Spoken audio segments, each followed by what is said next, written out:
मेरे प्रिय छात्र छात्राओं, नेताजी सुभाष चंद्र बोस भारत के स्वतंत्रता संग्राम के अग्रणी तथा सबसे बड़े नेता थे।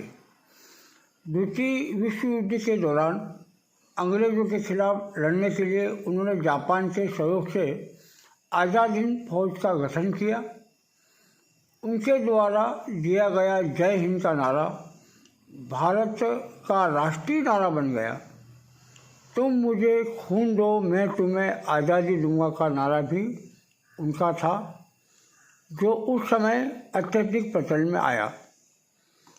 हम सभी उनको नेताजी के नाम से जानते हैं।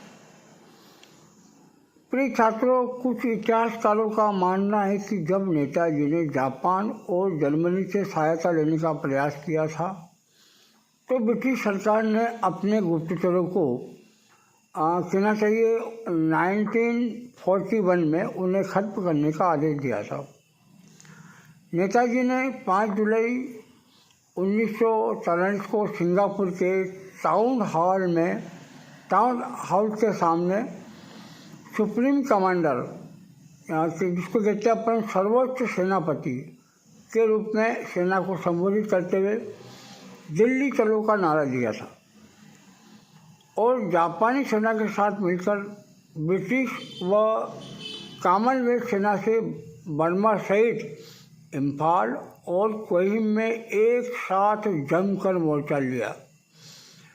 21 अक्टूबर 1943 को नेताजी ने आज़ाद हिंद फौज के सर्वोच्च सेनापति की हैसियत से स्वतंत्र भारत की अस्थायी सरकार बनाई, जिसमें जर्मनी, जापान,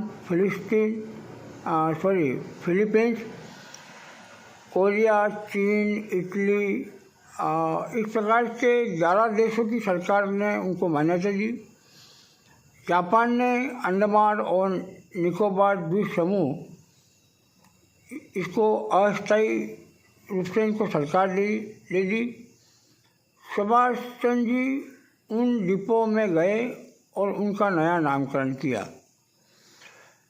छात्रों, 1944 को आज़ाद हिंद फौज ने अंग्रेज़ों पर दोबारा आक्रमण किया और कुछ भारतीय प्रदेशों को अंग्रेज़ों से मुक्त भी कराया।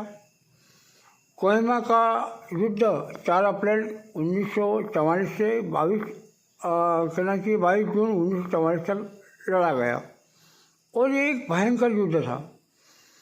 इस युद्ध में जापानी सेना को पीछे हटना पड़ा और यही एक महत्वपूर्ण मोड़ सिद्ध हुआ। नेताजी की मृत्यु को लेकर आज भी विवाद है। जहां जापान में प्रतिवर्ष 18 अगस्त को उनका शहीद दिवस धूमधाम से मनाया जाता है, वहीं भारत में रहने वाले उनके परिवार के लोगों का आज भी यह मानना है कि नेताजी की मौत 1945 में नहीं हुई। वे इसके बाद रूस में नज़रबंद थे। यदि ऐसा नहीं है तो भारत सरकार ने उनकी मृत्यु से संबंधित दस्तावेज अब तक सार्वजनिक क्यों नहीं किए? क्योंकि नेताजी की मृत्यु नहीं हुई थी। कलकत्ता उच्च न्यायालय ने नेताजी के लापता होने के रहस्य से जुड़े खुफिया दस्तावेजों को सार्वजनिक करने की मांग वाली जो जनहित जो याचिका है उस पर सुनवाई हुई और एक पीठ का गठन करने का आदेश दिया।